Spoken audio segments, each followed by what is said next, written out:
दोस्तों, जय श्री कृष्णा।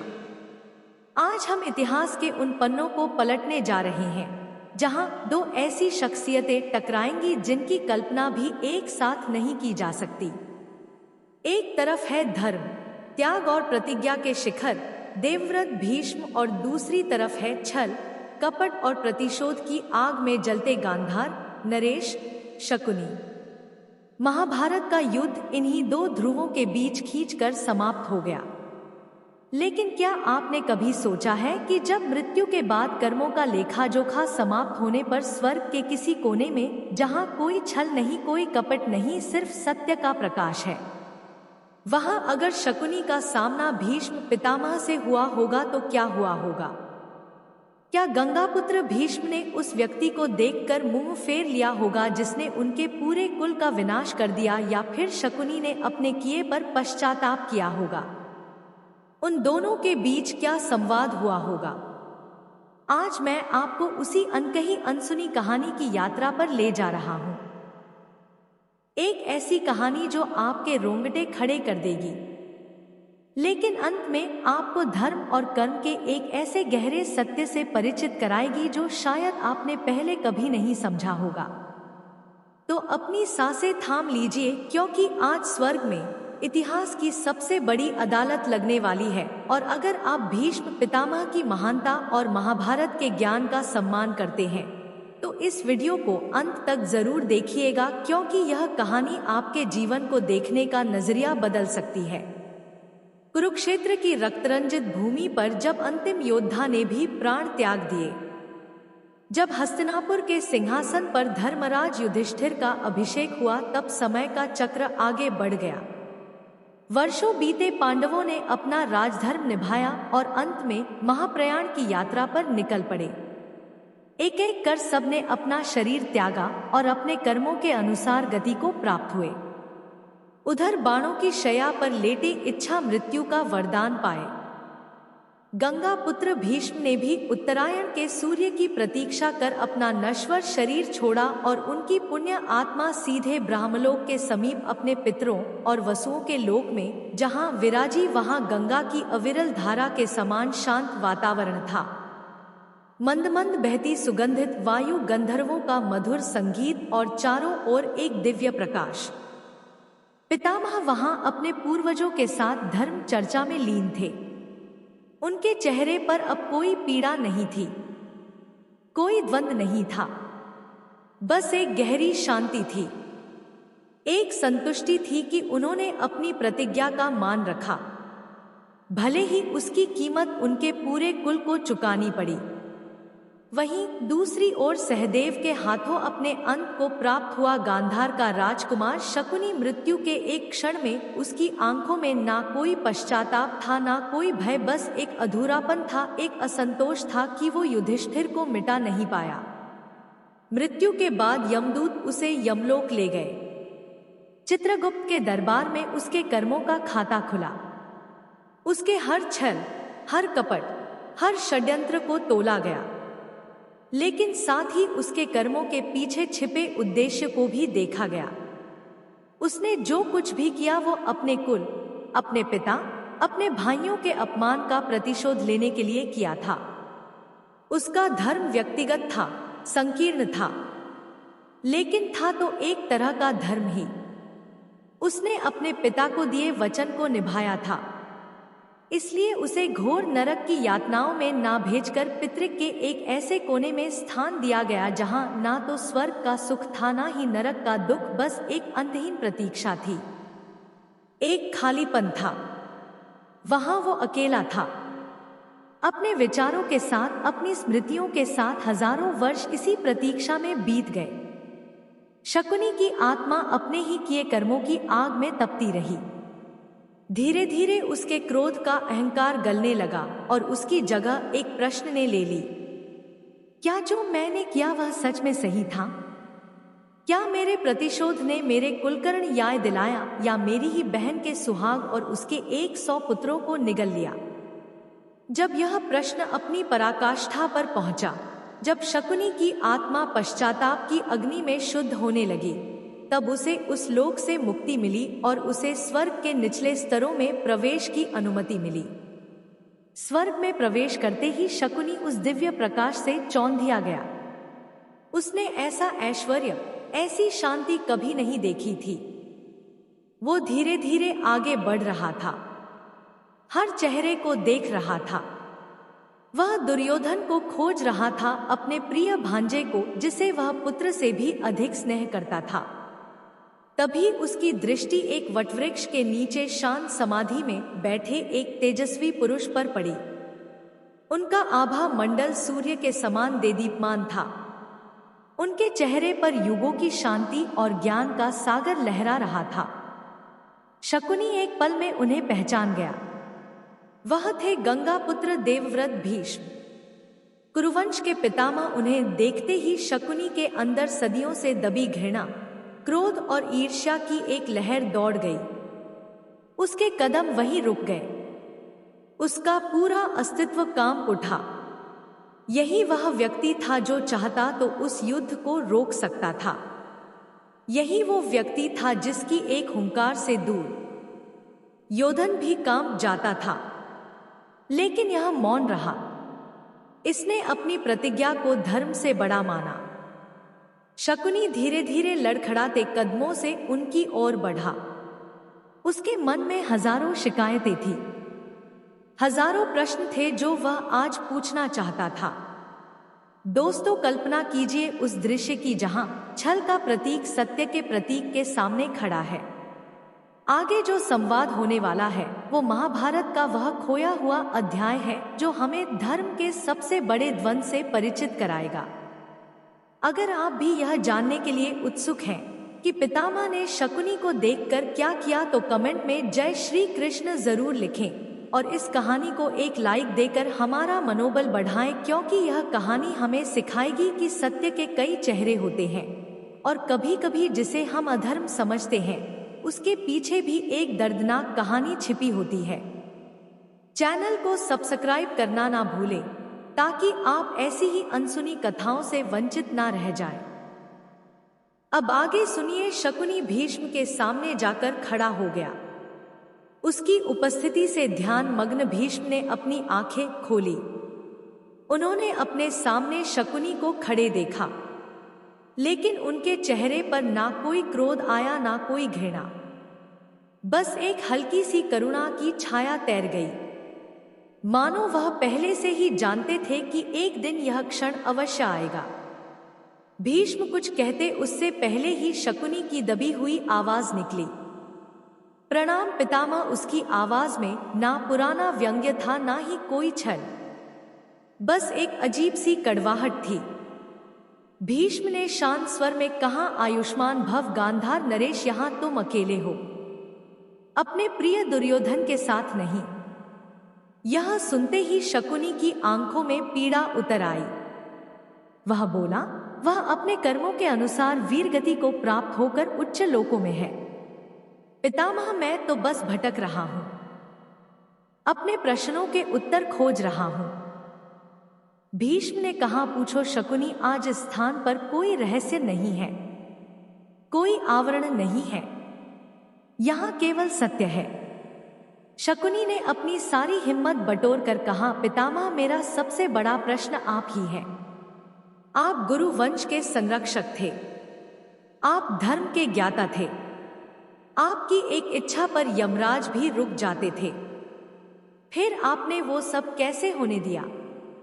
जब भरी सभा में मेरी बहन की पौत्रवधू का चीर हरण हो रहा था, तब आपकी आंखें क्यों झुकी हुई थी? जब मेरे भांजे को छल से मारने का षड्यंत्र रचा जा रहा था, तब आपकी वाणी मौन क्यों थी? आपकी एक ना दुर्योधन को रोक सकती थी, आपका एक आदेश उस युद्ध को टाल सकता था, लेकिन आप चुप रहे। पितामह, आप चुप रहे। आपके उस मौन ने ही महाभारत की नींव रखी थी, मेरे पासों ने नहीं। मैं तो केवल एक निमित्त था, असली अपराधी तो आप थे, जिसने धर्म को बचाने की शक्ति होते हुए भी। बताइए पितामह, क्यों? शकुनी एक सांस में सब कह गया। उसकी आंखों से पश्चाताप के साथ साथ क्रोध के आंसू भी बह रहे थे। वो आज न्याय मांग रहा था। अपने तरीके से भीष्म ने एक गहरी सांस ली। उनकी आंखों में सुदूर अतीत की स्मृतियां तैर गई। वो भरी सभा द्रौपदी की चीत्कार और अपनी विवशता। वो बोले, तुम सत्य कह रहे हो शकुनी, मैं अपराधी हूँ। मैं उस सभा में बैठे हर व्यक्ति से ज्यादा अपराधी हूँ, क्योंकि मेरे पास शक्ति थी और मैंने उसका उपयोग नहीं किया। लेकिन मेरे मौन का कारण मेरी कायरता नहीं, मेरी प्रतिज्ञा से बंधी मेरी विवशता थी। मैंने अपने पिता की प्रसन्नता के लिए आजीवन हस्तिनापुर के सिंहासन के सेवक बने रहने की प्रतिज्ञा ली थी। मैं राजा का सेवक था, राजा का नहीं, और उस समय सिंहासन पर धृतराष्ट्र थे। मेरा धर्म था कि मैं उनके आदेश का पालन करूं, चाहे वह आदेश मेरी आत्मा को कितना भी क्यों ना कचोड़ रहा हो। मैंने उस दिन भी धृतराष्ट्र और दुर्योधन को बहुत समझाया।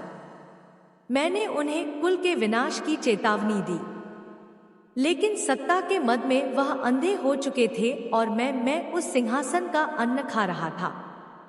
शकुनी, मेरा शरीर उस अन्न से बना था और जब तक मैं उस अन्न का ऋणी था, मेरी आत्मा, मेरा विवेक, सब कुछ उस सिंहासन का दास बन चुका था। जिस दिन द्रौपदी ने मुझे मेरे धर्म की याद दिलाई, उस दिन मैं अंदर से मर गया था। शकुनी, बाणों की शैया पर तो मैं बाद में लेटा, मेरी चिता तो उसी दिन जल गई थी। मेरा मौन मेरा अपराध था और उस अपराध का दंड मैंने हर पल भोगा है। कुरुक्षेत्र की भूमि पर अपने ही पौत्रों के शवों को देखकर मैंने उस दंड को अपनी आंखों से देखा है। भीष्म की आवाज में इतनी पीड़ा थी, इतनी सच्चाई थी कि शकुनी का क्रोध शांत होने लगा।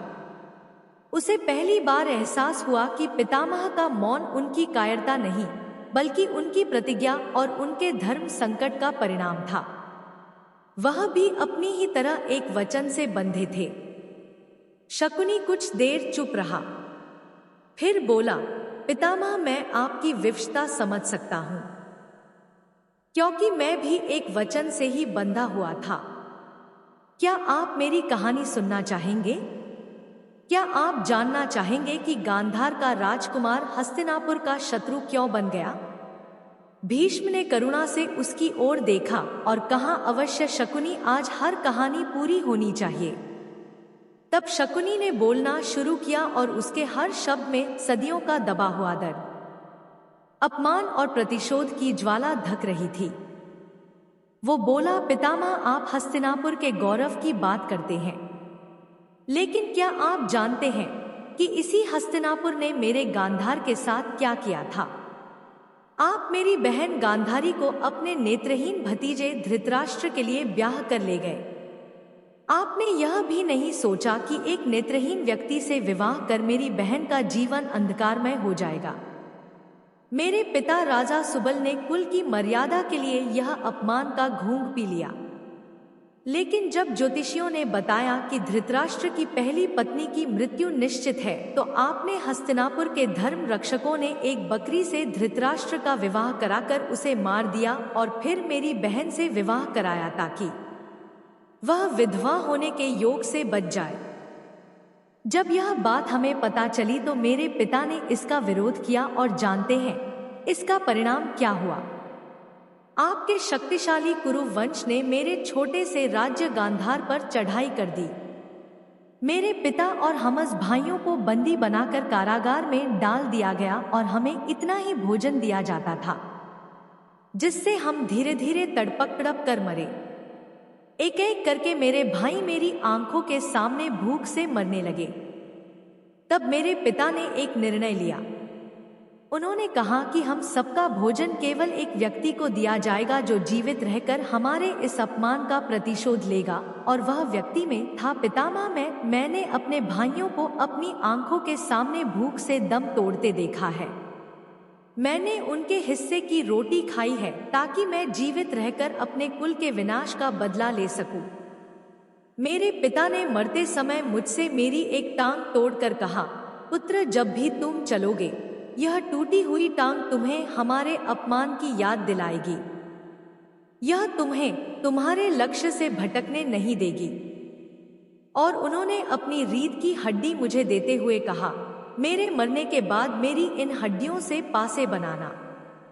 यह पासे हमेशा तुम्हारी इच्छा पूरी करेंगे। यह पासे कुरु वंश का विनाश करेंगे। अब आप बताइए पितामह, क्या मेरा प्रतिशोध अधर्म था? क्या अपने कुल के विनाश का बदला लेना पाप था? मैंने तो केवल वही किया जो एक पुत्र और एक भाई का धर्म होता है। मेरे लिए मेरा वही धर्म था। यह कहते कहते शकुनी फूट फूट कर रो पड़ा। आज पहली बार उसने अपने दिल का बोझ किसी के सामने हल्का किया था। स्वर्ग की उस शांत भूमि पर उसका वो दर्द, उसकी वो पीड़ा गूंज रही थी। भीष्म पितामह स्तब्ध होकर उसे देख रहे थे।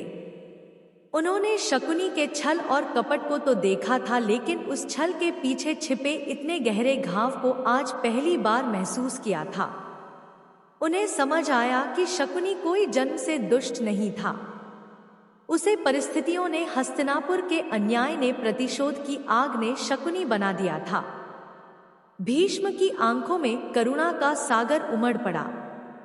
वह अपनी जगह से उठे और उन्होंने शकुनी के कंधे पर हाथ रखा।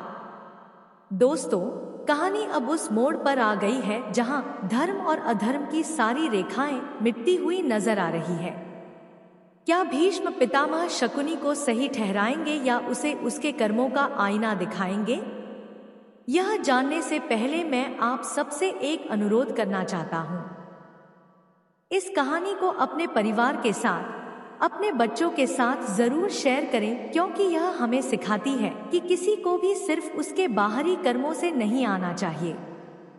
हर व्यक्ति के अंदर एक कहानी होती है, एक दर्द होता है, और जब तक हम उसे नहीं समझते हम न्याय नहीं कर सकते। अगर आप भी इस बात से सहमत हैं तो कमेंट में सत्यमेव जयते लिखें और वीडियो को लाइक करके हमारा समर्थन करें। अब आगे सुनिए उस अद्भुत संवाद को। भीष्म ने शकुनी के कंधे पर हाथ रखते हुए कहा, शांत हो जाओ पुत्र, मैं तुम्हारे दर्द को, तुम्हारे क्रोध को समझ सकता हूं। तुम्हारे साथ जो हुआ वो अन्याय था, घोर अन्याय, और हस्तिनापुर उसका अपराधी है। एक संरक्षक के रूप में मैं भी उस अपराध का भागी हूं। तुमने अपने कुल के लिए प्रतिशोध लेने का जो प्रण लिया वो एक क्षत्रिय का धर्म था, लेकिन शकुनी यहीं पर तुमसे भूल हो गई। शकुनी ने चौंक कर उनकी ओर देखा। भीष्म ने आगे कहा, तुमने प्रतिशोध की अग्नि में जलते हुए यह नहीं देखा कि तुम न्याय और अन्याय में भेद करना भूल गए। तुम्हारा प्रतिशोध दुर्योधन के अहंकार, दुशासन की दुष्टता और कर्ण की मित्रता का सहारा लेकर आगे बढ़ा। तुमने अपनी ही बहन के घर में आग लगा दी। शकुनी गांधारी ने जिस कुल को अपनाया था, तुमने उसी का विनाश कर दिया। प्रतिशोध और न्याय में एक बहुत महीन रेखा होती है। जब प्रतिशोध व्यक्ति को अंधा कर देता है तो वह अन्याय को जन्म देता है। तुमने कुरु वंश को दंड देने के लिए हजारों निर्दोष सैनिकों, राजाओं और नागरिकों की बलि चढ़ा दी। तुमने पूरे आर्यावर्त को उस युद्ध की आग में झोंक दिया। तुम्हारा व्यक्तिगत धर्म समष्टि के धर्म से, मानता के धर्म से बड़ा हो गया। यही तुम्हारा अधर्म था। भीष्म की बातें शकुनी के हृदय में तीर की तरह चुभ रही थी, क्योंकि वह सत्य थी, स्वर्ग के उस निर्मल प्रकाश में जहां कोई झूठ नहीं टिक सकता। शकुनी को पहली बार अपने कर्मों का विशाल और भयावह रूप दिखाई दिया। उसे दिखा कि उसकी प्रतिशोध की आग ने सिर्फ कुरुवंश को ही नहीं, बल्कि उसकी अपनी बहन की ममता को, गांधार की प्रजा की शांति को और भारतवर्ष के भविष्य को भी जलाकर राख कर दिया था। उसे अपने प्रिय भांजे दुर्योधन का चेहरा याद आया, जिसे उसने स्नेह के नाम पर अहंकार और अधर्म का विष पिलाया था। अगर वह चाहता तो दुर्योधन को एक अच्छा इंसान बना सकता था, लेकिन उसने उसे अपने प्रतिशोध का हथियार बना दिया। शकुनी की आंखों के सामने कुरुक्षेत्र का मैदान घूम गया। लाखों विधवाओं का विलाप, अनाथ बच्चों की चित्कारें और गिद्धों से घिरा हुआ शवों का ढेर। उसे एहसास हुआ कि इस महाविनाश का सबसे बड़ा शिल्पी वही था। उसकी आत्मा कांप उठी। सदियों का अहंकार, घृणा और क्रोध एक पल में पिघलकर पश्चाताप के आंसुओं में बहने लगा। वो घुटनों के बल भीष्म पितामह के चरणों में गिर पड़ा और किसी बच्चे की तरह बिलखी बिलख कर रोने लगा। वो बोला, मुझे क्षमा कर दीजिए पितामह, मुझे क्षमा कर दीजिए। मैं अंधा हो गया था। मैं अपने दर्द के आगे किसी और का दर्द देख ही नहीं पाया। मैंने धर्म के नाम पर सबसे बड़ा अधर्म किया है। मैं अपराधी हूं पितामह, मैं पूरे मनुष्य जाति का अपराधी हूं। भीष्म ने उसे उठाकर अपने गले से लगा लिया, जैसे कोई पिता अपने भटके हुए पुत्र को लगाता है। वो बोले, शांत हो जाओ। शकुनी, इस लोक में क्षमा मांगने या देने वाला कोई नहीं होता। यहां केवल स्वीकृति होती है, सत्य की स्वीकृति, अपने कर्मों की स्वीकृति। तुमने आज अपने सत्य को स्वीकार कर लिया है। तुम्हारी आत्मा अब इस बोझ से मुक्त हो गई है। भीष्म ने आकाश की ओर इशारा करते हुए कहा, देखो शकुनी, वो जो कुछ भी हुआ वो नियति के एक विशाल चक्र का हिस्सा था।